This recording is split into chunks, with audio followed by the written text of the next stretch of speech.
Panasnya persaingan Rocky Moto3 musim 2026 mendadak jadi bahan perbincangan paling renyah di tongkrongan balap. Pertarungan para talenta muda bukan lagi sebatas siapa yang paling nekat memutar gas, melainkan siapa yang paling matang menaklukkan tingginya tensi kelas dunia. Di tengah gempuran rider belia benua Eropa dan Asia, pilar muda Indonesia Veda Ega Pratama sukses mencuri panggung lewat performa impresifnya bersama Honda Tim Asia.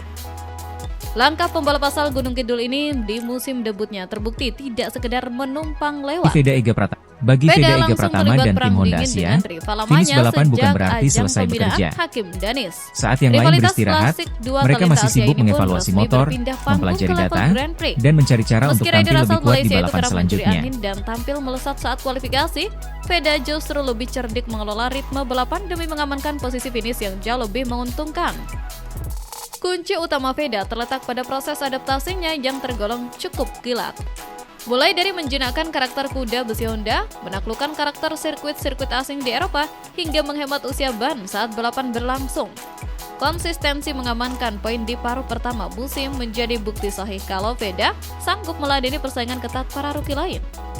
Mengenai target debutnya, Veda sempat menegaskan tekadnya untuk terus menimba ilmu, menjaga konsistensi poin, serta membuktikan kapasitasnya di jajaran pembalap muda terbaik. Hadirnya Hakim Danis dengan reputasi mentereng kian memanaskan persaingan, menjadikan Moto3 edisi 2026 bak kawah candra di muka bagi para calon bintang masa depan. Pihak Honda Tim Asia pun sempat menilai bahwa sengitnya kompetisi Moto3 merupakan ruang belajar paling ideal untuk menguji proses perkembangan para pembalap mudanya.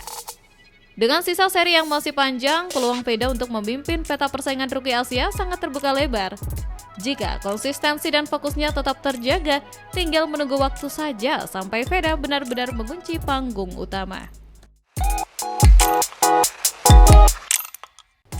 Di lintasan balap, perubahan aturan itu ibarat tikungan patah yang mendadak. Kalau nggak bikin aksi makin gila di track, ya sukses bikin para rider cuma bisa geleng-geleng kepala. Saat para petinggi dan pemangku kebijakan sibuk meracik regulasi anyar buat masa depan, sentilan tajam dari dalam pedok mendadak bikin suasana garasi panas membara. Era anyar MotoGP musim 2027 memang siap dirombak habis-habisan oleh pihak penyelenggara. Mesin garang 1000 cc resmi disunat kapasitasnya jadi 850 cc. Fitur ride hike device ditendang keluar tanpa ampun dan urusan si karet bundar dialihkan sepenuhnya ke pabrikan Pirelli. Ambisi besarnya jelas, bikin hajatan balapan makin aman sekaligus menjaga peta persaingan antar tim supaya nggak makin jomplang.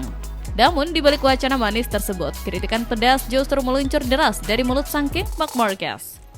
Usai menjajal langsung purwapura Ducati 850cc di sirkuit Brno, Marc Marquez merasa perubahan ini sebenarnya belum ada apa-apanya. Bagi sang juara bertahan, laju kuda besi memang sedikit melambat, tapi penonton di tribun mungkin tak akan sadar bedanya sama sekali. Menurut pandangannya, efek sengatan karakter ban baru justru terasa jauh lebih dominan ketimbang perombakan pada urusan dapur pacu. Tensi makin mendidih saat Marc Marquez menyoroti urusan aerodinamika yang dinilainya masih setengah hati. Ia secara terang-terangan menyentil pembuat aturan agar berani memotong sayap-sayap angin secara masif. Katanya, cuma lewat langkah ekstrim itulah aksi buntut-buntutan sengit ala kelas Moto3 bisa kembali tercipta. Marc Marquez paham betul motor bakal makin liar tanpa downforce, tapi itulah seni beradaptasi yang wajib ditaklukkan seorang petarung sejati. Di luar polemik regulasi, posisi Marc Marquez sendiri sudah aman terkunci di Ducati sampai 2028 bersama Pedro Acosta.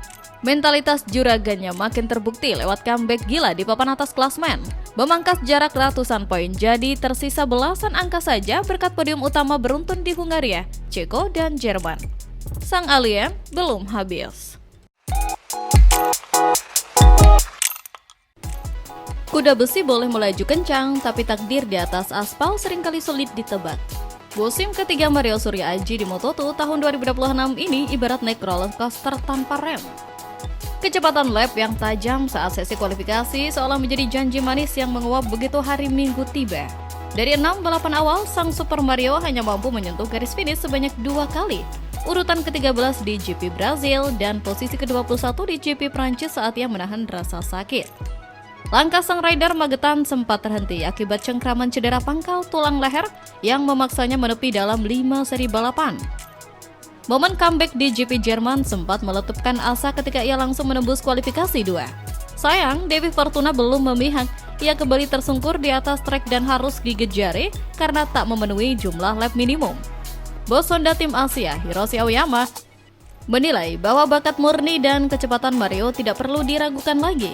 Hanya saja, mengarungi sengitnya ajang Grand Prix bukan cuma soal memutar selongsong gas sejadi-jadinya. Ada seni mengelola ban, kalkulasi resiko, hingga insting mengambil keputusan kilat di titik krusial yang harus terus diasah.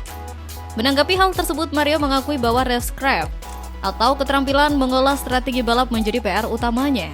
Demi memutus rantai apes, ia bersama kru internal Honda Tim Asia telah menyiapkan skenario nekat dan pendekatan taktik baru untuk paruh kedua musim nanti. Mario menyadari betul membangun kembali rasa percaya diri pasca kecelakaan hebat bukanlah perkara gampang. Guna mematangkan persiapan menjelang seri Silverstone, Mario bersama pembalap Moto3 Veda Ega Pratama langsung memacu fisik mereka di sirkuit Mandalika selama jeda 3 pekan. Aspal Lombok punya tempat istimewa di hatinya, tempat di mana ia pernah mengukir sejarah mengamankan garis start terdepan pada musim debutnya tahun 2022. Dengan persiapan matang dan racikan taktik baru dari tim, Mario optimis momen kebangkitan di atas lintasan tinggal menunggu waktu.